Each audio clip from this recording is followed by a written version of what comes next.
Hi, how's your day been like so far? Welcome back to Health and Medicine.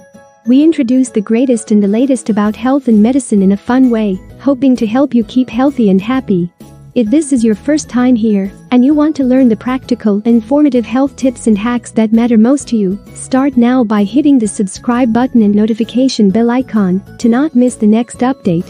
We know that not everyone agrees on what is the best diet, and there is no specific diet for people with diabetes. Whether you have diabetes or not, your healthy diet will be an eating plan that covers these important areas. Healthy foods in healthy amounts, eaten with healthy timing in mind.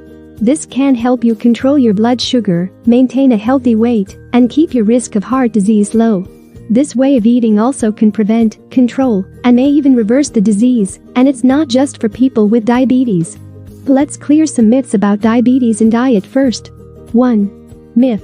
You need special diabetic meals. Fact. The principles of healthy eating are basically the same whether or not you have diabetes. Expensive diabetic foods generally offer no special benefit. 2. Myth. You have to cut way down on carbs. Fact. The type of carbohydrates you eat as well as serving size is key. Focus on whole grain carbs instead of starchy carbs, since they're high in fiber and digested slowly, keeping blood sugar levels more even. 3. Myth. You must avoid sugar at all costs. Fact. You can enjoy your favorite treats as long as you plan properly and limit hidden sugars. Dessert doesn't have to be off limits, as long as it's a part of a healthy meal plan. 4. Myth. A high-protein diet is best. Fact. Studies have shown that eating too much protein, especially animal protein, may actually cause insulin resistance, a key factor in diabetes. A healthy diet includes protein, carbohydrates, and fats. Our bodies need all three to function properly. The key is a balanced diet. Here are the top 8 tips on healthy diet. 1. Choose healthier carbohydrates. During digestion, sugars, simple carbohydrates, and starches, complex carbohydrates, break down into blood glucose. Choose the healthier foods that contain carbs and be aware of your portion sizes. Here are some healthy sources of carbohydrate. Fruits, vegetables, whole grains like brown rice, buckwheat and whole oats. Legumes, such as beans and peas. Low-fat dairy products, such as milk and cheese. Avoid less healthy carbohydrates, such as foods or drinks with added fats, sugars and sodium. 2. Eat more fiber-rich foods. Dietary fiber includes all parts of plant foods that your body can't digest or absorb. Fiber moderates how your body digests and helps control blood sugar levels. Foods high in fiber include vegetables, fruits, nuts, legumes, such as beans and peas, whole grains. You might be wondering about fruit and if you should avoid it because it's sugary. The answer is no. Whole fruit is good for everyone, and if you have diabetes, it's no different. Fruits do contain sugar, but it's natural sugar. This is different to the added sugar, also known as free sugars, that are in things like chocolate, biscuits and cakes. Please note that products like fruit juices also count as added sugar, so go for whole fruit instead. This can be fresh dried, frozen, or tinned, in juice, not in syrup. And it's best to eat it throughout the day instead of one bigger portion in one go. 3. Choose healthier fats. We all need fat in our diet because it gives us energy. But different types of fat affect our health in different ways. Some saturated fats can increase the amount of cholesterol in your blood, increasing your risk of heart problems. Foods containing monounsaturated and polyunsaturated fats can help lower your cholesterol levels.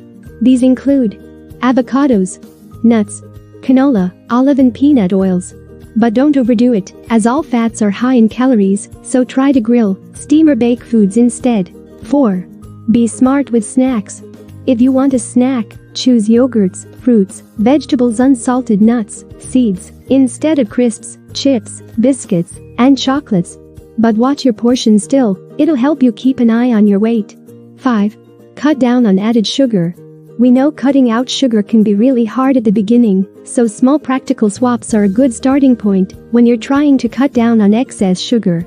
Swapping fruit juices, sugary drinks, and energy drinks with water, plain milk, or tea and coffee without sugar can be a good start.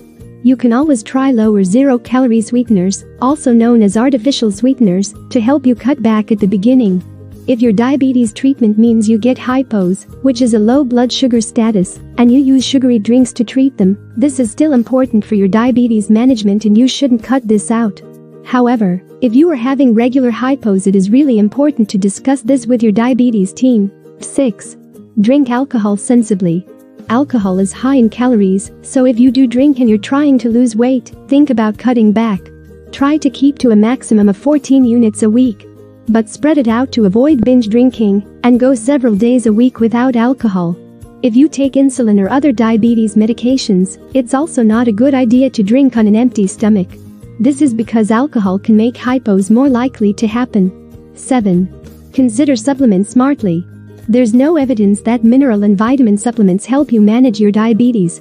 So, unless you've been told to take something by your healthcare team, like folic acid for pregnancy, you don't need to take supplements. It's better to get your essential nutrients by eating a mixture of different foods. This is because some supplements can affect your medications or make some diabetes complications worse, like kidney disease. 8. Eat less salt. Eating lots of salt can increase your risk of high blood pressure, which in turn increases risk of heart diseases and stroke. And when you have diabetes, you're already more at risk of all of these conditions. Aim for less than 2,300 milligrams of sodium a day. Your doctor may suggest you aim for even less if you have high blood pressure. Lots of pre-packaged foods already contain salt, so remember to check food labels and choose those with less salt. Cooking from scratch will help you keep an eye on how much salt you're eating. You can also get creative and swap out salt for different types of herbs and spices to add that extra flavor. Now it's time to put it all together. Creating a plan. You may use a few different approaches to create a diabetes diet to help you keep your blood glucose level within a normal range. With a dietitian's help, you may find that one or a combination of the methods works for you. Here is the simplest way worth trying. The plate method. The American Diabetes Association offers a simple method of meal planning. In essence, it focuses on eating more vegetables. Follow these steps when preparing your plate. Fill half of your plate with non-starchy vegetables, such as spinach, carrots and tomatoes. Fill a quarter of your plate with a protein, such as tuna, lean pork or chicken. Fill the last quarter with a whole grain item, such as brown rice, or a starchy vegetable, such as green peas. Include good fats such as nuts or avocados in small amounts. Add a serving of fruit or dairy and a drink of water or unsweetened tea or coffee. A sample menu for your reference. When planning meals, take into account your size and activity level. The following menu is tailored for someone who needs 1,200 to 1,600 calories a day. Breakfast. Whole wheat bread, 1 medium slice, with 2 teaspoons jelly, a half cup shredded wheat cereal with a cup of 1% low-fat milk, a piece of fruit, coffee. Lunch. Roast beef sandwich on wheat bread with lettuce, low-fat American cheese, tomato and mayonnaise, medium apple, water. Dinner. Salmon, 1½ teaspoons vegetable oil, small baked potato, a half cup carrots, a half cup green beans, medium white dinner roll, unsweetened iced tea, milk. Snack. 2½ cups popcorn with 1½ teaspoons margarine. At the same time, don't forget to keep moving. Being more physically active goes hand in hand with eating healthier. It can help you manage your diabetes and also reduce your risk of heart problems. Try to aim for at least 150 minutes of moderate intensity activity a week. This is any activity that raises your heart rate, makes you breathe faster and feel warmer. You should still be able to talk and only be slightly out of breath.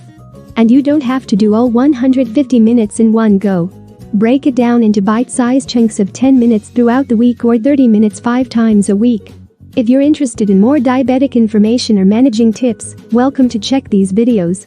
If you found this video helpful, please like and share it with others who may find it helpful too. Your ongoing support has helped us make health and medicine more accessible to everyone. Thank you for watching, and we'll see you in our next video.